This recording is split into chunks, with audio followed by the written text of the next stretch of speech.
Welcome back. Nice little morning session. I mean, not a great session, not a lot of opportunity. I feel like I did a good job of not pressing where I shouldn't, not it would be easy, even for me, just kind of speaking candidly here, to even allow the pressure, if you will, of live streaming the session and whatnot, which has gotten to me before, for sure. At the end of the NADRO course, I felt like I couldn't see up from down, couldn't trade well and whatnot. So these things can add pressure to what's going on. And anyways, I could have easily came out today and tried to do too much, and I feel like I did a really good job of staying in my lane, not overextending myself with anything. I did make compromise with the entry that I took and whatnot. So anyways, let's hop into the charts here and kind of talk about what's going on, and then we'll do a Q&A.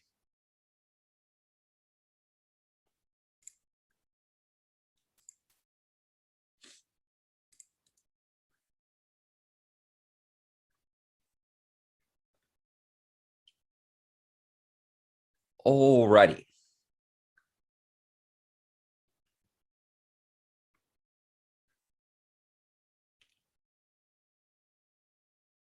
So first of all, let's talk about crude oil first.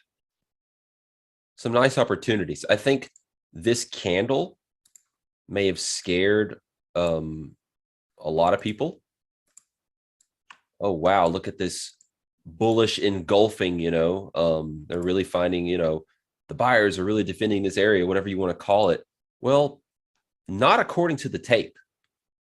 Look at this selling compared to this entire retracement buying. That's not scary. It's not scary. Let the tape tell you when and where to be scared, I say. So this was a good move here.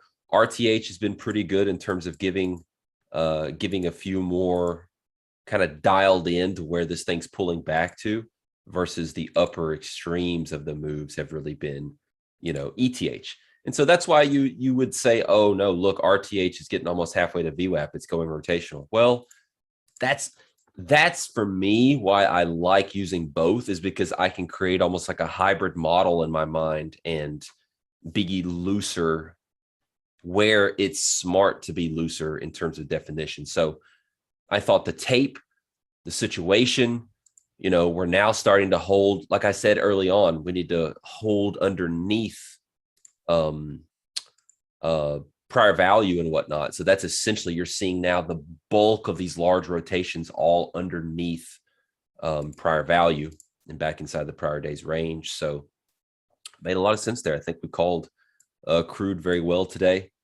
Some nice little imbalance pullback opportunities with a corresponding tape. That's good as well. S&P, what's going on in the S&P? We have seen,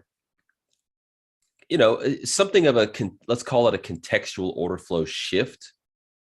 To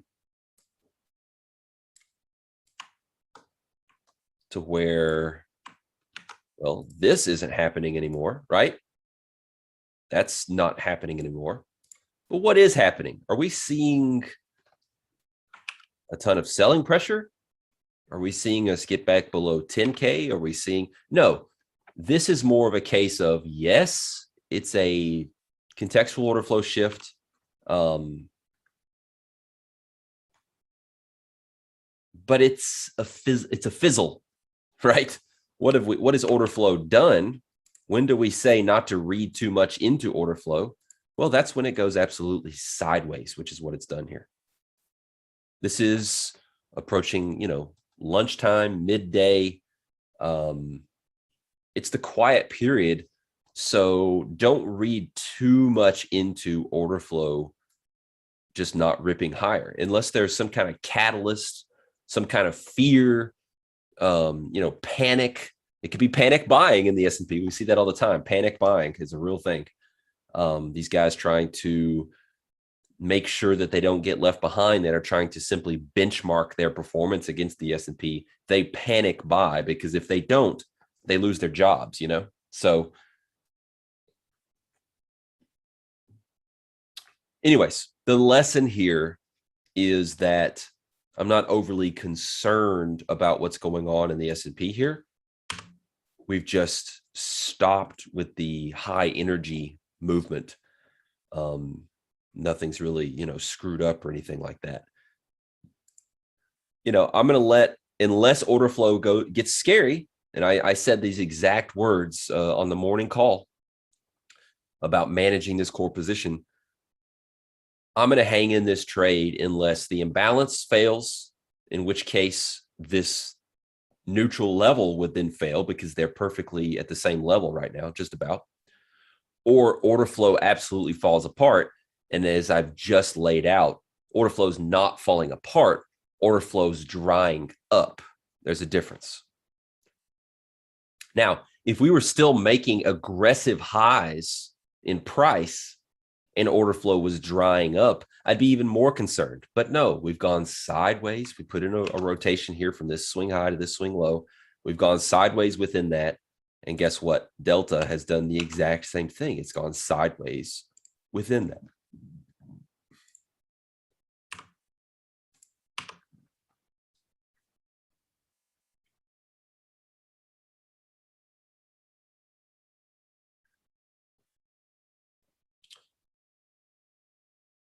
Hopefully Amir and anyone else who's kind of struggling to get back in is back in. It should be pretty simple. You guys should bookmark that email, star that email that you got your registration link, and every time it's time to go, fire it up.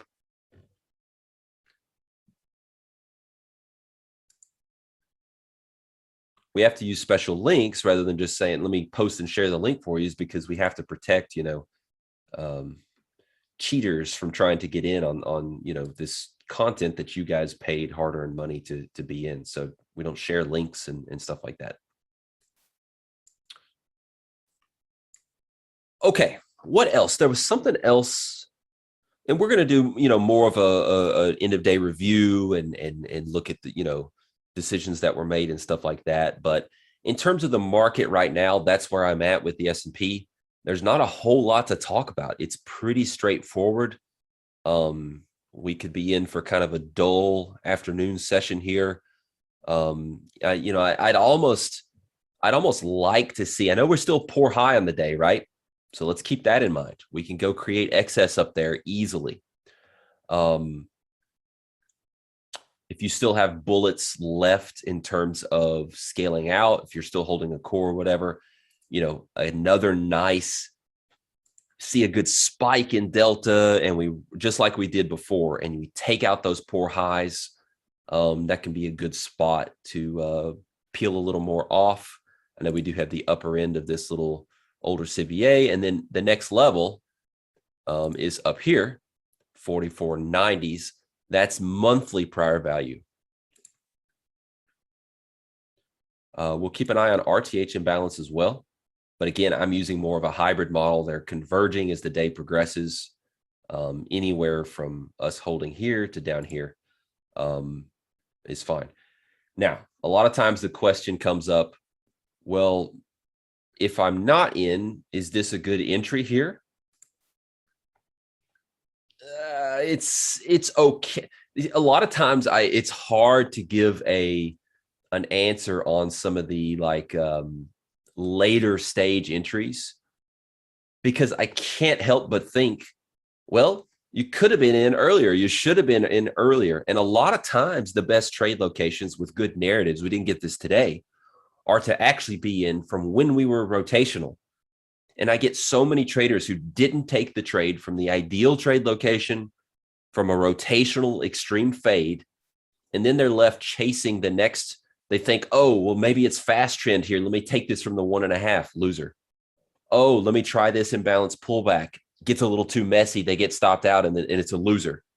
When it was just staring you in the face to be in from the better trade location, when you could then be afforded the luxury of being hands off, of being able to let go of the position like I have here and not really, I don't need to monitor it. I can have an emergency stop in. I don't need to look at every tick and decipher every blip in order flow. That's not going to serve me well at this stage of the trade. So that's really important. So would I take an entry here?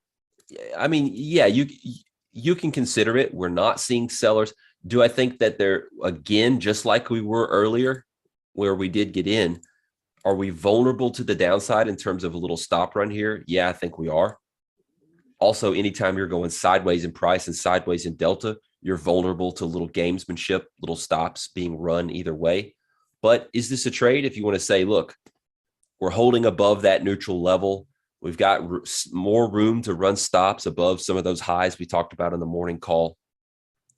As long as we're imbalanced and holding above, 67, yeah, I think you can go for it. Take your decent rhythm pullbacks, which, this area here would be one. The only risk and compromise here is that ETH is a little lower. So this one, has the possibility of stopping out below there and then needing a re-entry. So, yeah. That's pretty much it. Gold, just nothing is set up there. It's been really rotational. And the upper extreme here of DVA on the session is just, it's in the middle of prior value. So it's not an ideal trade location. We'd need to see something holding quite a bit lower. But when we start to look at that trade location, middle of DVA, I don't want to trade middle of DVA. That's a recipe for me getting chopped up. So really only an imbalance down in gold is something that I'd be looking for into the afternoon session, into the close. So we could keep an eye on that. And again, crude, it's just working back towards this LVN / weekly prior values / composite structure. So, I don't see any reason why that changes unless we see something on the tape or whatnot, or if we just don't have the energy to really maintain anything through prior value, and it fails at the edge of that and starts to hold decisively, I'd say with an order flow shift above prior value, then it's just going to mark time as monthly developing value progresses higher and comes up to meet price for that next key inflection there. So crude could be setting up for a nice long trade into the overnight session for you guys in Asia or Europe, into tomorrow's session if we see it go very, very quiet here. So crude could be setting up for a nice little play. Now, it is a little one-sided, well, two-sided. What I mean is it's really only the monthly that looks so good. Is this a great long trade location on the yearly? No, it's not. Do all my trades need to be quality trade locations on the year as a day trader? No, they do not. Rarely do we use the yearly, okay? Rarely in terms of trade location and needing it to be good. I've said before, the yearly and the quarterly are most often used for my day trading as places where I can see big moves that have the potential to be done. Big moves. You guys have seen it through the years that have been around and followed me. I don't go around saying, hey, the sky could fall, like this could be a huge move. But when I do, my hit rate has been very, very high when I've made those calls publicly through the years. And it's because of yearly, quarterly reads that I then combine with confluence of other timeframes. But it's not the yearly, quarterly. They just show me that, hey, this thing could move on those timeframes, which is a big deal. Okay, that's really all I've got. I think other sessions we might have more going on, more to discuss, like tomorrow, Wednesday, Thursday, Friday. But today, pretty straightforward. So I say we go to the Q&A. We get to what you guys want to talk about. Let's use the Zoom Q&A if you don't mind. I don't know. Ryan, what do you think? Does it matter? Would it be better to have the record of the questions in the group chat thread for people to, I guess it'll be in the recording here, so it really doesn't matter. Okay, Ryan says community, so let's keep them in the community. I know there's been some questions, so let me scroll back through here. It's just harder to manage. It's okay.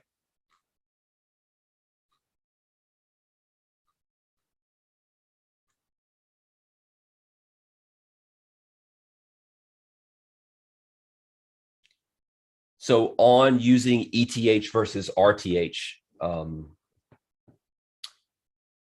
I think for beginners, pick one. ETH makes more sense because it's around the clock versus if you're trying to trade a little pre-market, if you're trying to trade and something's happening overnight, there is no RTH. So use ETH, lean on it, keep it simple. Only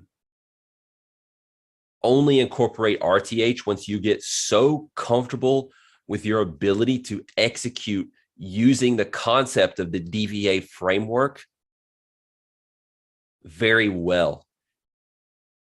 You know, I get a student in advanced group mentoring or whatever, and they're doing, no offense, you know, where it's just learning. We're all students, like figuring stuff out, but the dumbest, the worst possible things with regard to DVA. What are the worst possible things you could do with regard to DVA?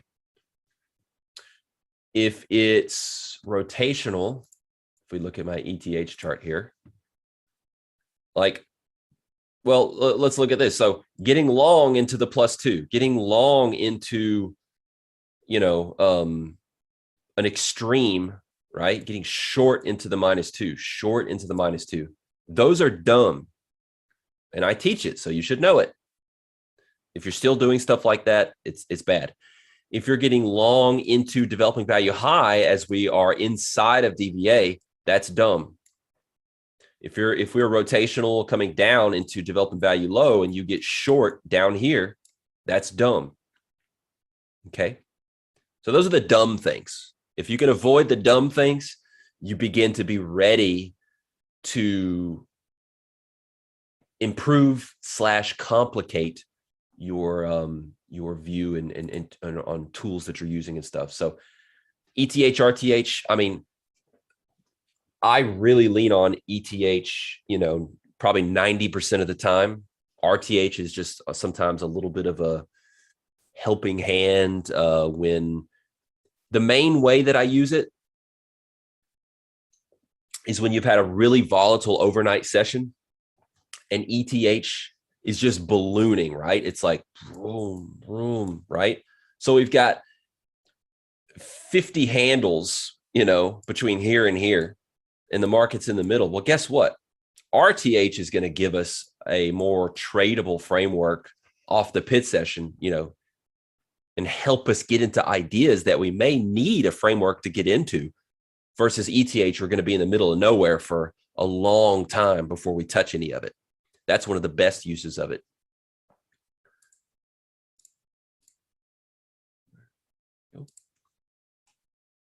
All right, so we've gotten a push off of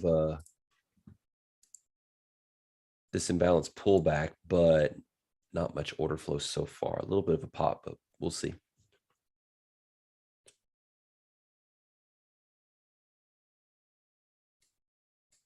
Yeah, so Luis was asking about like 10K. I remember seeing it bullish or bearish below it. Looks like Balance Trader gave a good answer here.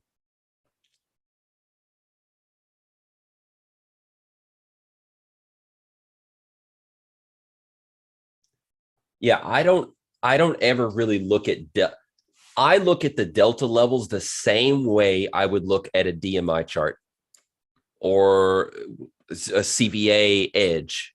Use it that way. If you break and hold above it, that is a sign of strength in that direction. Continue to lean on it. If it fails and starts to hold back below it, that's a sign of strength in that direction or weakness in the opposite direction. You could use it as a bearish factor or whatever. That's how I would use above and below 10K, above and below neutral. Treat it like a price action level. And just because you get above it and go further, never do I use delta as a strength for, or as a signal for, oh, that's extreme, it needs to come back. That's not the way delta works. Delta is not like the VIX or something that's like mean reverting by nature, or price even. Delta is not a tool like that. So it's not an extreme read to fade, ever.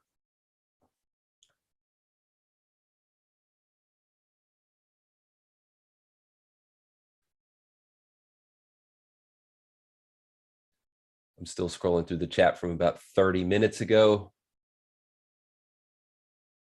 Delta is cumulative delta. And in Sierra, there's multiple cumulative deltas. You want to use cumulative delta dash volume.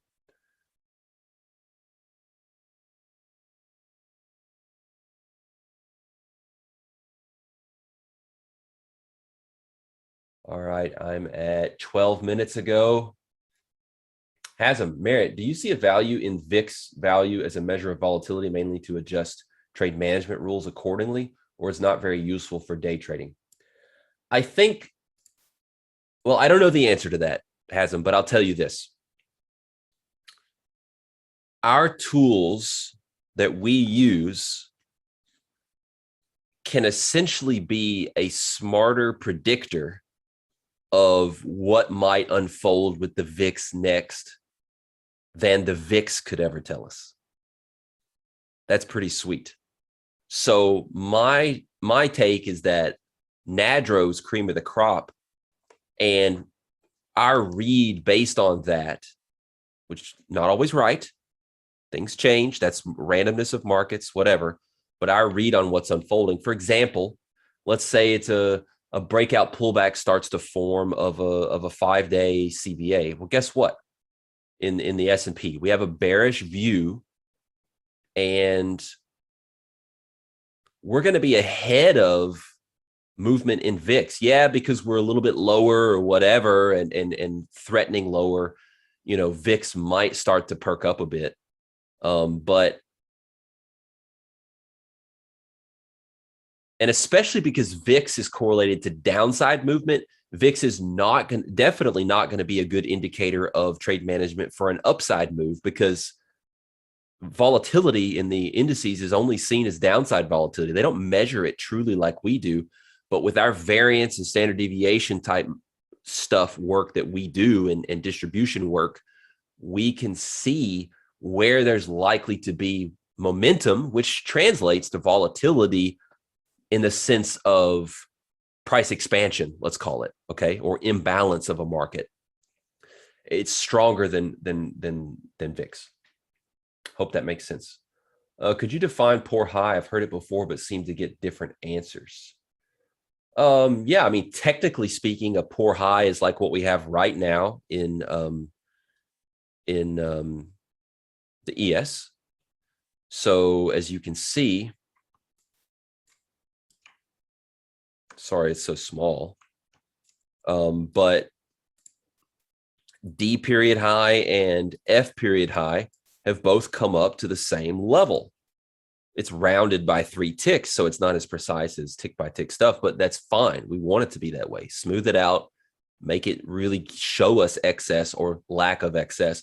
In this case, a poor high is where the market comes up in 2 different 30-minute TPO periods, as we call them, and comes to the same level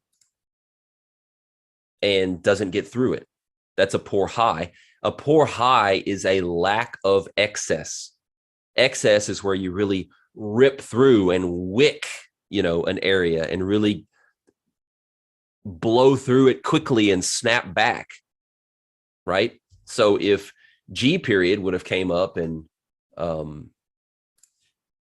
traded all the way up through here, and then maybe even during G period came all the way back, and then H period was doing what it was doing. Well, guess what? This took out the prior poor high of these two TPO periods that were at the same level, and that's excess. So now we no longer have a poor high. What's the premise? Let's talk. What's my example? Is it Honda Accords? Let's say that we're selling Honda Accords, and here's, I don't know how much they cost, 25K. And here's 24K. As you know, everybody gets different prices when they go buy a car. It's a negotiation thing, you know, it's not set in stone, different incentives, whatever. Well, guess what? A lot of trade is occurring at 25, a little bit at 26, whatever. And let's say before it was at 24 a couple times, you know. And then guess what? We come down here to 24. Because there's so much trade that's able to be done at 24, do you think it's possible that someone could come in and get a little bit better deal at 23.5 or 23? Yeah, it's possible. Okay. And so the process repeats again. If we get down there and there's a bunch of trade occurring, well, guess what? 22.5 is possible. But if we go down there and just snap back up and then start trading 24 and hold it and start trading 25, that becomes excess. It's an auction process, guys. That's what markets are. Know where there's excess and simply forget what a poor high is. Know where there's a lack of excess. That's what a poor high is once you understand those concepts of balance and excess.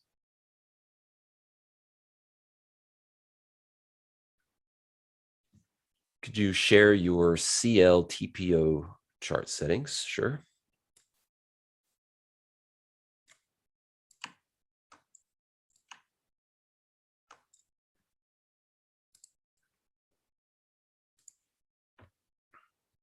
It's a 3-tick. Session times 8 a.m. Central to 1:30 Central with a 3-tick setting.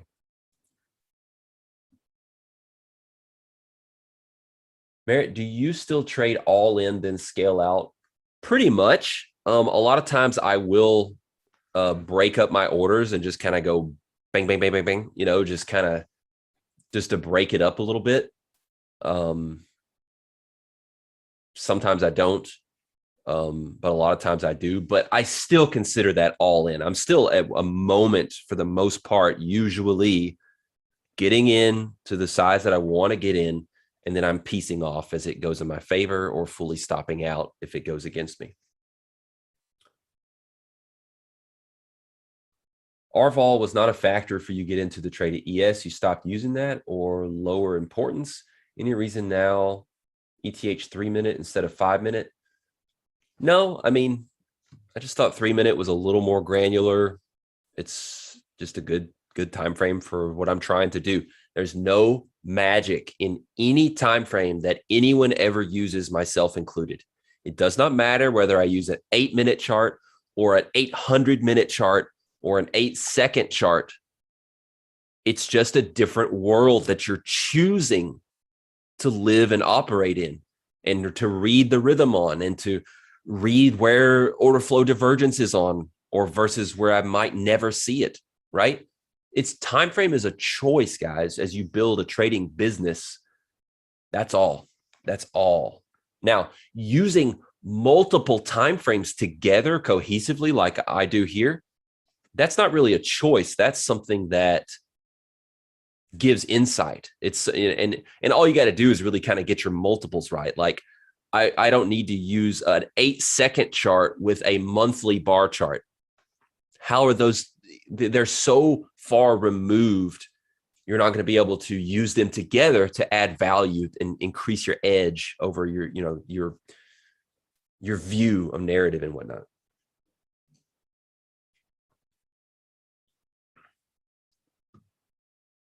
Oh, and RVOL, I don't lean very heavily on it, to be honest. I believe in principle. I mean, let's look at what RVOL was doing at this time. Nothing. It's almost like the question around the VIX. There are times where our read, rather than being the person waiting for everyone else to be jumping in frantically, therefore getting worse prices, a lot of times, even though my trade there was a momentum-based trade, right? I got in as soon as I thought it started to break that little wedge. And guess what? Where did the RVOL spike? Not till this bar. There was no elevated RVOL. Entry was here. Elevated RVOL wasn't until some time in this 3-minute bar. Like 25 minutes after the entry, you know? So I don't lean on RVOL that much. Now I will look at Delta, and you guys heard me narrate everything that I saw about Delta.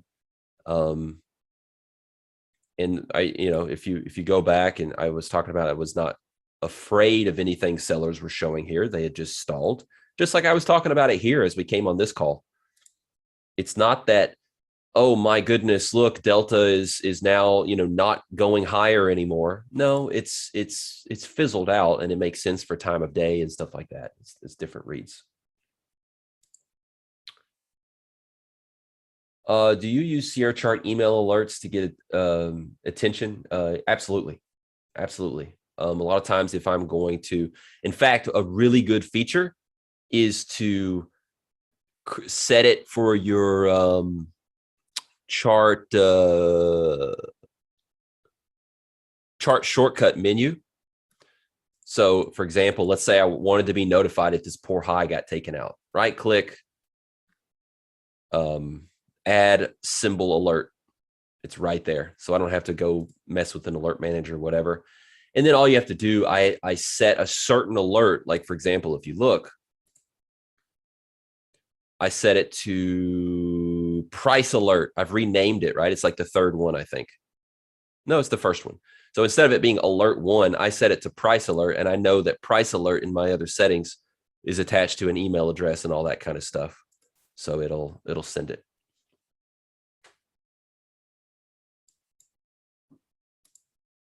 The problem is that Sierra has to be running for that to work. That's not server held. That's the problem. So we could get into that, but I have a machine running on a server, it's like kind of like a virtual machine, I guess, that I pay for, that has an instance of Sierra running that I use a lot for stuff like that. And when I'm traveling or want to check in from my phone or whatever.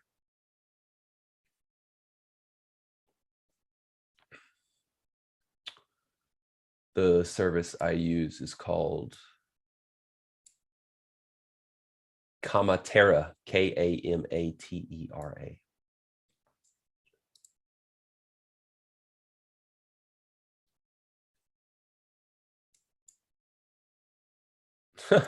Maria, Merritt, I just recently started your NADRA course. I find myself completely paralyzed by all this info and can't execute any trades because I feel completely incompetent. Tell us how you really feel. Any advice? Yes.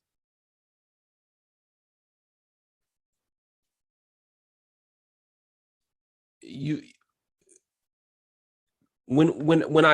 you go through the NADRO course, never do I say take all this and put it all together at the very beginning and make it all work.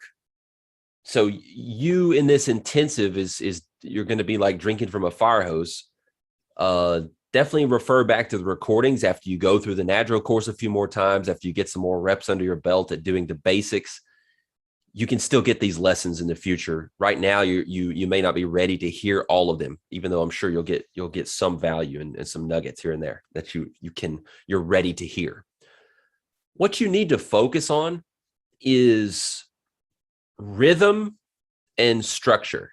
And so what I would do is have like a naked price action chart, almost like the DMI chart.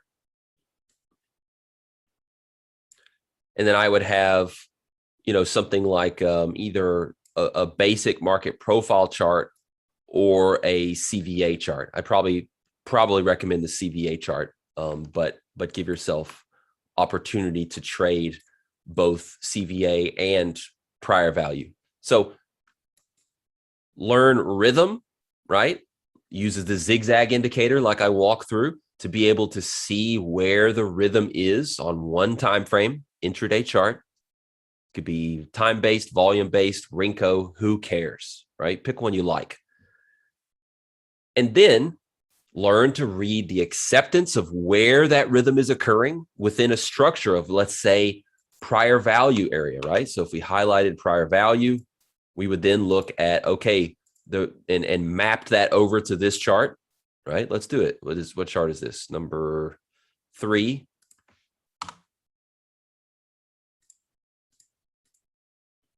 Let's map over number 3 and pretend that's the only thing you can see. Okay, just this single area. Okay, okay, here we're below, so we're bearish against there. As soon as it moves enough of a rotation inside of it, learn the concept of acceptance. Okay, we're inside of it. We're bullish. Expectation is for us to get here. Laws of market dynamics. So I understand there's a little bit more than what I said. You got to understand acceptance, laws of market dynamics, rhythm. Forget DVA, forget long-term VWAPs, forget all that stuff. And then to figure out your bias and read laws of market dynamics, just use either prior value or a composite and practice building those composites. That's how you start. And then you look for an entry in rhythm, look for those pullbacks, look for the turning points. And that's pretty much it. You could set like a 2-to-1 risk reward and just be hands off. Just make it very, very simple. That's how to begin.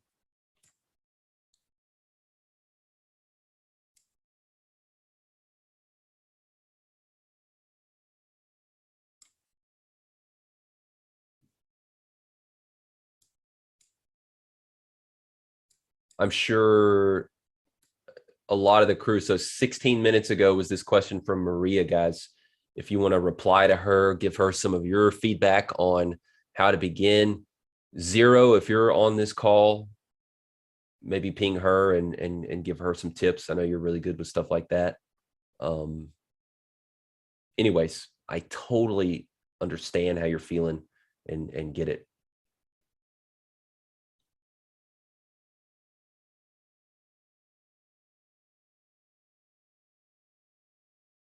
Oh, I think I skipped a question from Trevor. Sorry about that. I got you here, man.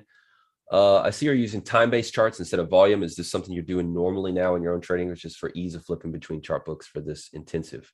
It started out as the latter, where I just did it for ease of use, flipping around, and then I just haven't changed it.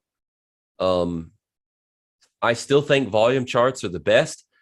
And I've said it before, does it matter if you use time charts, matter if you use tick charts, volume charts? It doesn't matter. My favorite is volume charts.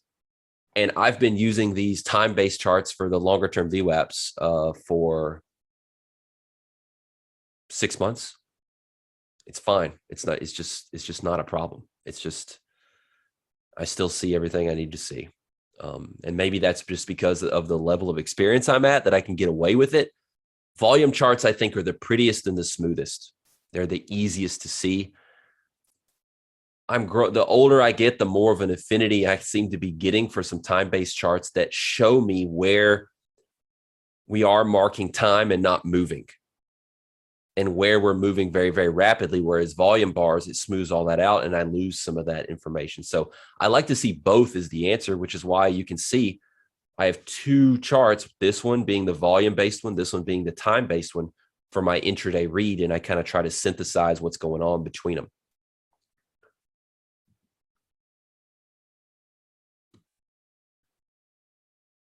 There's no magic time frame.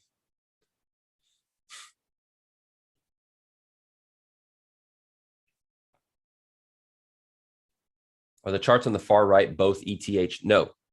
Top right is RTH, bottom right is ETH.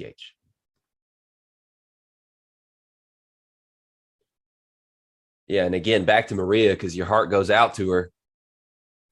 It's not a race. Like, I understand People have time constraints and they want to really maximize stuff.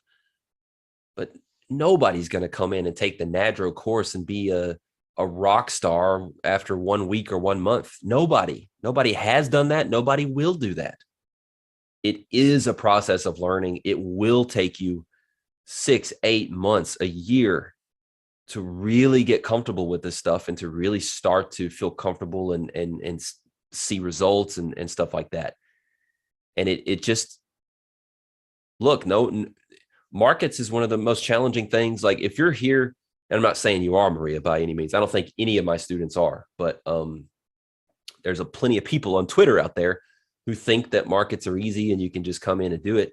It's not going to happen, guys. Let me give you the spiel about how you're up against the best and brightest and hardest working people and blah, blah, blah. You know, there's a reason why the best and brightest might go to markets rather than, let's say, being an elementary school teacher. As bad as that is for society, it's because that's where the incentives are for them, right? To utilize their brains and get it done. So that's who you're competing against. So it's going to be hard. And the frameworks I teach allow you to compartmentalize things and whatnot, but you have to learn piece by piece and try to implement piece by piece before you try to put it all together. Putting it all together is the very last skill. Your goal is to not make money right away. Your goal is to be able to execute and apply the concepts piece by piece as good as you can. Use the community, start a journal, let people tell you where you're messing up, where you're seeing things wrong.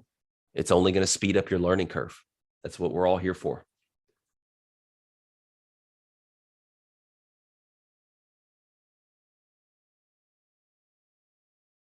Looking back, there was a nice leg up this morning. Could you go back in time and look if your indicators or process spotted an entry? Unless I made a huge mistake, Jedi Trader, I don't, the way I see markets and the tools that I use, again, unless I made a severe mistake, it'd have to be pretty big.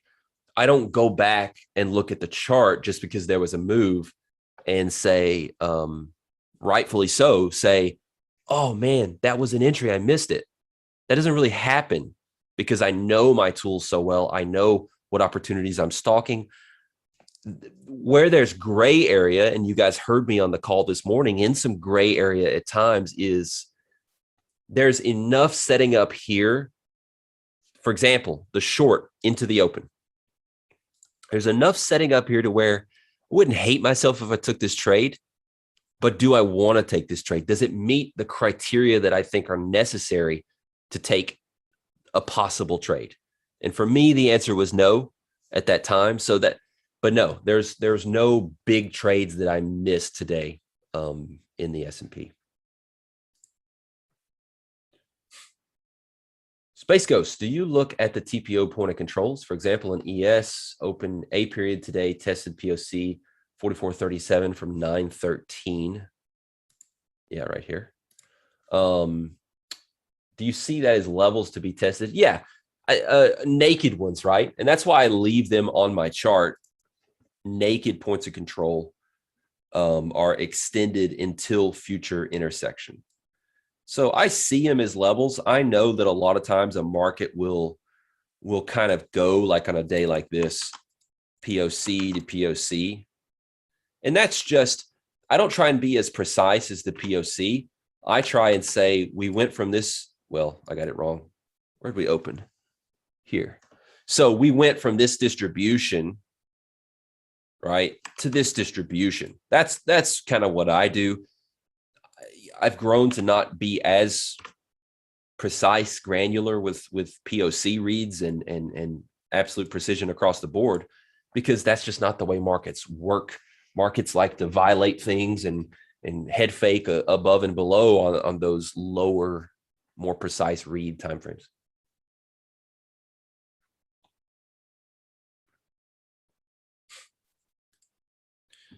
Yeah, Balance Trader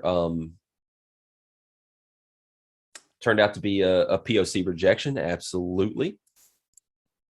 Now, CVA POCs are a little bit different, especially when they're prominent like this one. Um, you know, when you're looking at movement, um, you know, below an area, um,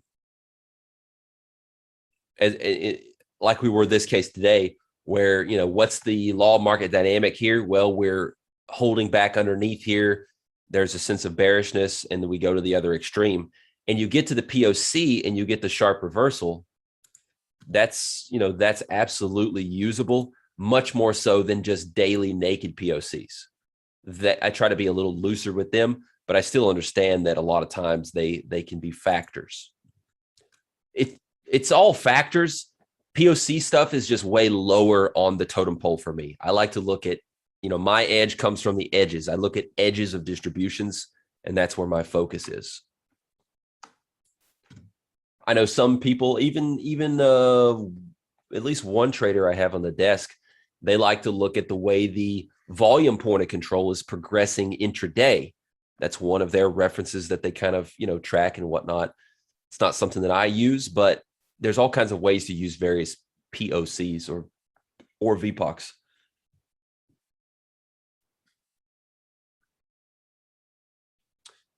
Yes, I'll be very much aware of poor highs and poor lows on composites, as well as um, individual days. Alice.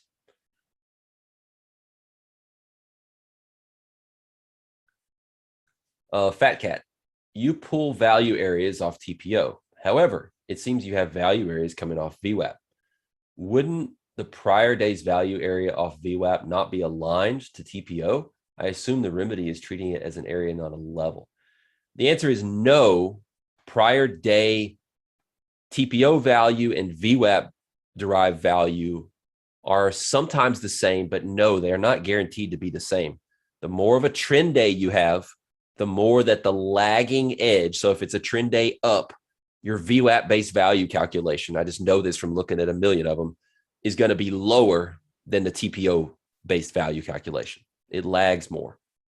A lot of times in the afternoon, you get a distribution when it goes sideways or something after a trend or into the close or whatever, and the TPO starts to tighten up that value area read, while the VWAP, because volatility is expanding, right? Absolute value volatility, not downside volatility. It's trying to widen that band so it doesn't trail the lagging edge. So no, they're not going to be the same. The only VWAP based value that I use is for the long-term VWAPs. That's the only one that I used. And that's honestly just based out of convenience. It's just a convenience factor, really, because for me, the true value is the composites. Composites and where a day's actual distributions or overnight distributions are, that's real value. Everything else is just little tools. Where the real value is really composite structural value. And I've always seen it that way. And so some of these other tools are just good enough approximations and some stuff that algorithms I think are keyed in on, so they work pretty well. And they're pretty, you know, close approximations of other reads of value. So you can use any of them, though. You can use any of them. You could use all volume profile value. You could use only market profile value. You could use only VWAP based value. They're each going to shine in different moments where the other one doesn't do as good and whatnot. The thing that you'll never get around are human or, you know, however, read custom composites and values being attached to individual distributions rather than value trying to be attached to a trend day or value trying to be attached to 4 unique distributions within a periodicity. And you're trying to say, where's the value area? That's the thing that we do better with custom composites that will beat anything hands down anytime. So it's really a question of time periodicity of when to start and stop the value calculation that is most important for true value.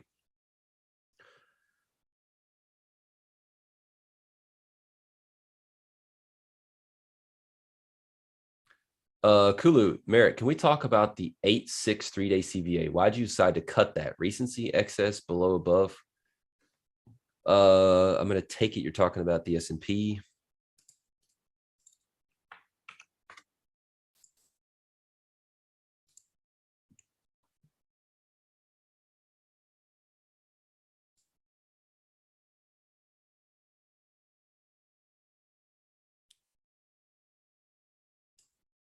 I mean, 8-6.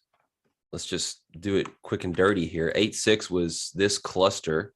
Well, guess what? You got a new cluster 2.5 days right there, which overlapped it and took over it. I'll watch the real-time chat here if you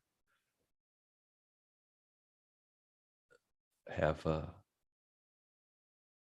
in the community room.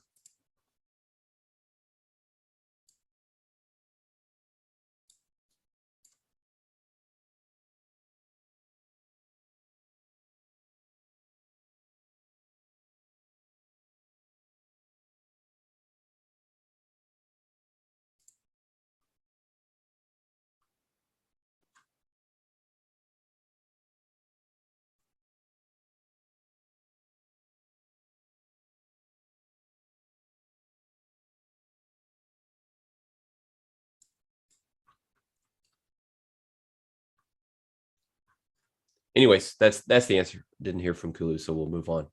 What are the different lines, dashes, and zones move on your DMI? How do you know when to use lines, dashes versus zones? I would say, become a NADRO student. That's a little beyond the scope here. You're seeing this full week exactly where each of the lines come from with the DMI. So it's probably going to be repetitive for us to talk about it here. I use areas where I think it needs to be an area. Usually it's a dynamic reference that rather than a static reference. I use dashes a lot of times when it's like market profile based. So just stuff like that, but definitely, study the course more to see that. But you're going to see me do it every morning. You're going to know where every level comes from. Are your delta bars set to high-low close or volume only? I mean, they're high-low close bars. They're derived from whatever periodicity is the price bars are. So you don't have to set them to like be a volume bar. They're just going to plot whatever the delta does during whatever periodicity the main chart is.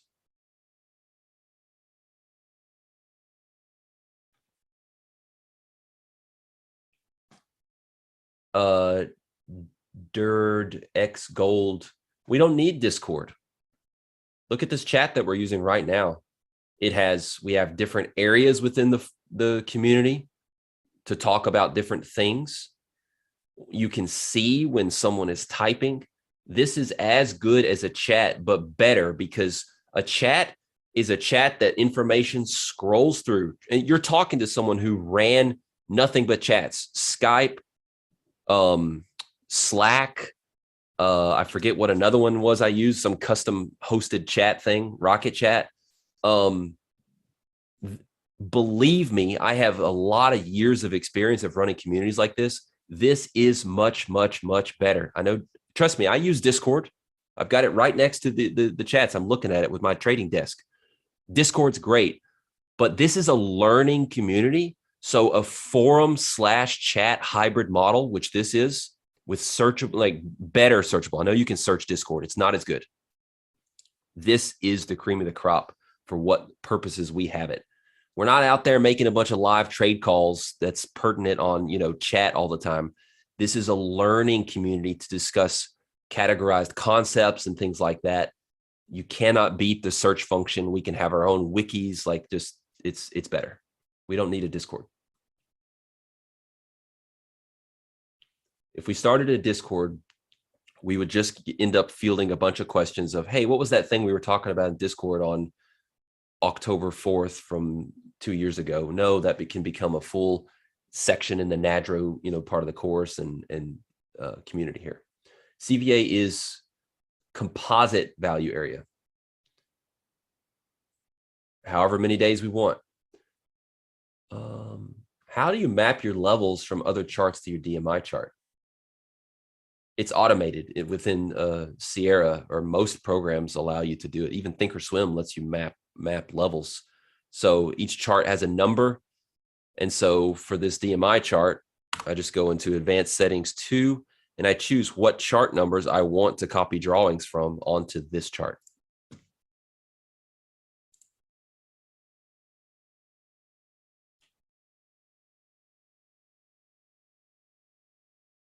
Why do I use ECI VWAP? ECI VWAP was just something that, I trusted the person who created it. And I think at the time, years and years ago, it was superior math to what Sierra had for their VWAP.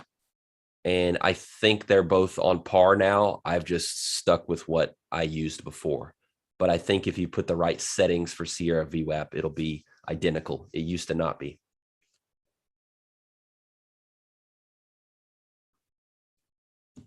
All right, so S&P still floundering, Delta still floundering. We're ripe for a little stop run lower here.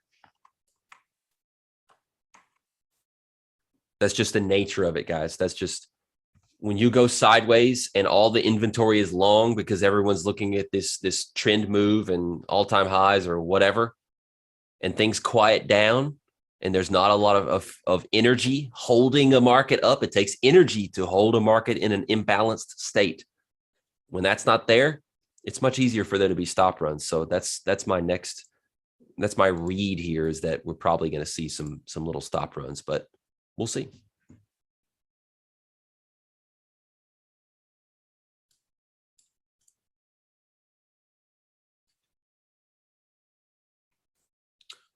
Merritt, up until what point during this afternoon period would you still search for confluent narrative across markets?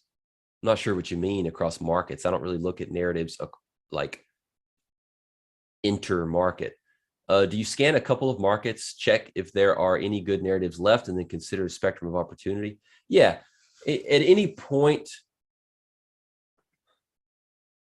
something that happens. So to finish his question, everything has pretty much happened around mid-afternoon. You would move to reviewing, etc. Do you consider your physical mental state for that too? Always consider physical mental state. But something that happened midday or morning up until day might just be what needed to happen to set up the best trade.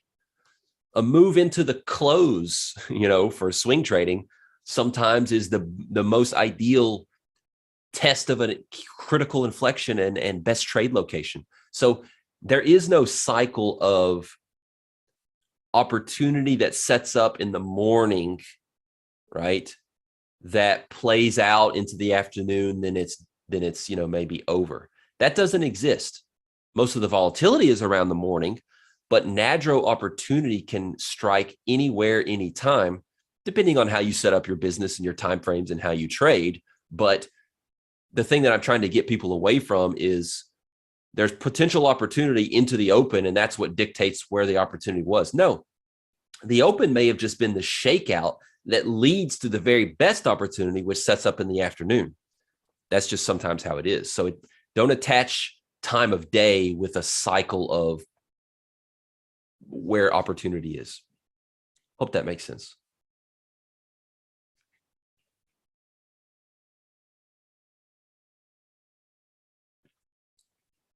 Amir, in the NADRO course, you'll find all my chart books. You'll find videos showing me executing, all that stuff. So that I don't think that's going to be what we do here. Do you use any additional order flow tools, ones that show limit orders, icebergs? And do you really have a Ferrari? No, I don't have a Ferrari. And no, I don't use any other. There's no secrets with me, guys. I don't use any other order flow tools or any tools at all that I don't teach in the course that you guys don't have access to. And in fact, I teach more in the course than I use. For example, like I said this morning, I'm not using a footprint chart. Haven't been using one for a while. Not that they're not great. It's just a decision that I made for my business that I wanted to kind of simplify. And it's the same decision that I've made with the 3-minute chart instead of continuing to be on the lower volume based charts. I'm slowing things down with my trading a little bit. And that's just a personal choice based on having a 5-month-old and managing a desk full of traders. I need to slow things down a little bit for me. Otherwise, it's just too more than I can keep up with. So it's just there's a lot of personal choices to be made in trading. Crude oil. Still looking to finish this move, huh?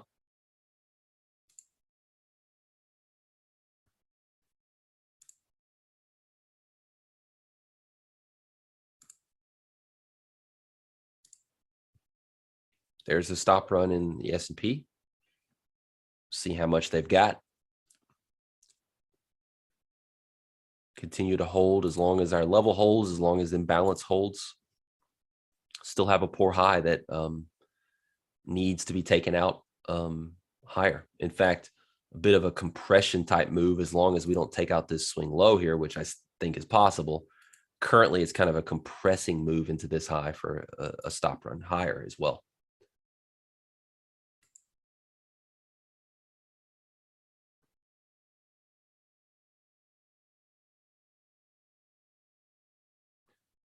All right, last question here. How do you execute a trade? With Nadro, I use Heikin-Ashi bars to place an order. ES, I use 500 to 1,000 bars. Do you base your orders now on candlesticks, 3 minutes? So I execute with hotkeys. I have chart trading on, keyboard shortcuts on, and so I control my trade quantities with my keypad.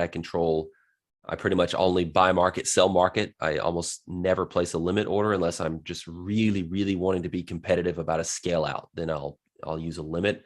And for that, I'll right click on the chart and place that limit. I cancel all, I flatten all, I turn on and off attached orders, all that I do through hotkeys. And in the course, I teach exactly how I do that, show all of it.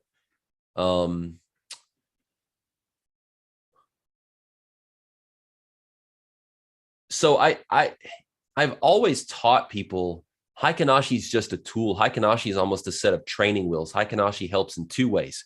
It helps people see a little bit cleaner rhythm because the colors change less often of an up bar versus a down bar. So you can see rotations better. Heikin-Ashi helps with that. Heikin-Ashi also helps with local momentum shifts. So after, let's say we're looking to get long, you've had enough of a pullback to begin stalking long. As soon as you see enough of a pullback is there, okay. And now there's also, after enough of a pullback, there's a Heikin-Ashi shift, right? You get a bullish Heikin-Ashi bar that closes.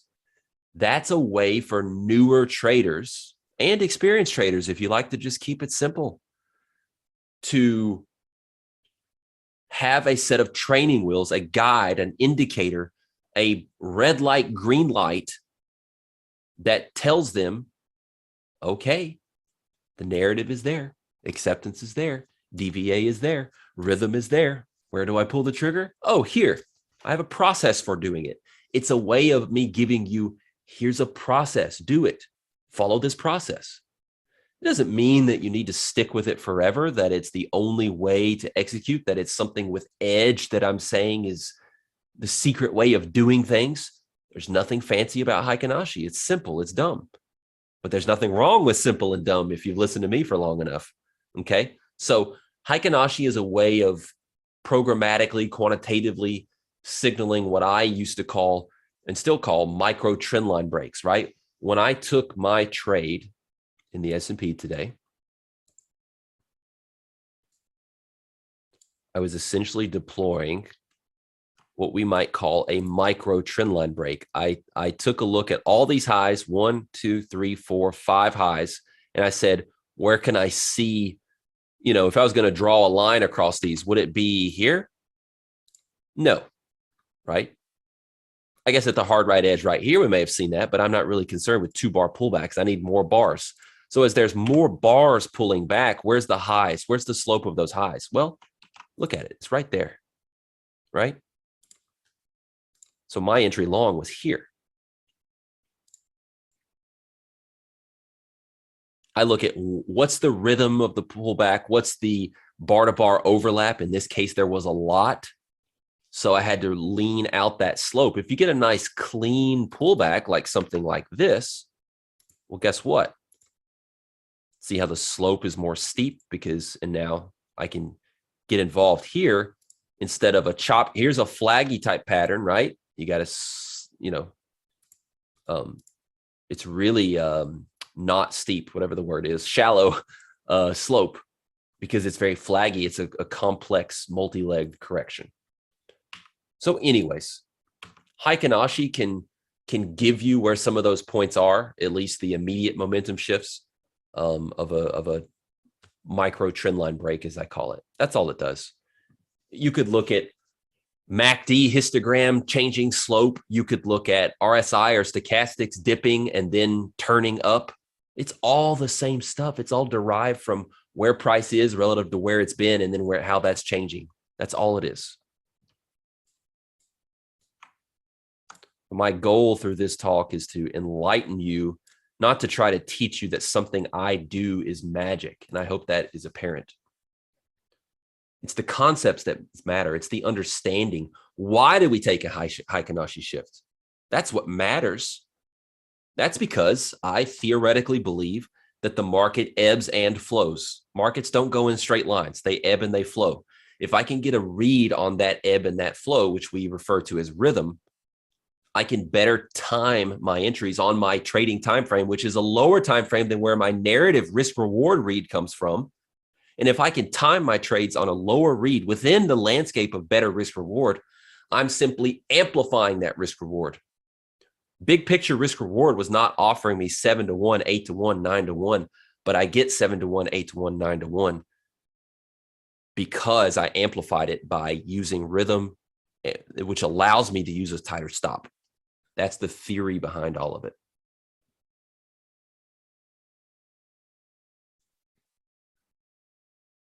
Yeah, just so everybody knows, I've seen this question come up a couple times. If my video, if my ugly mug gets in the way of something you're trying to see on the screen, it's Zoom. Just move it. Or in fact, I think you could even minimize it if you don't want to see it at all.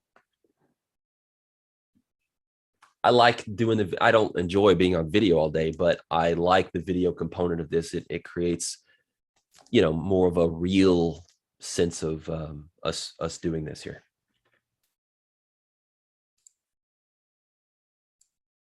All right, guys.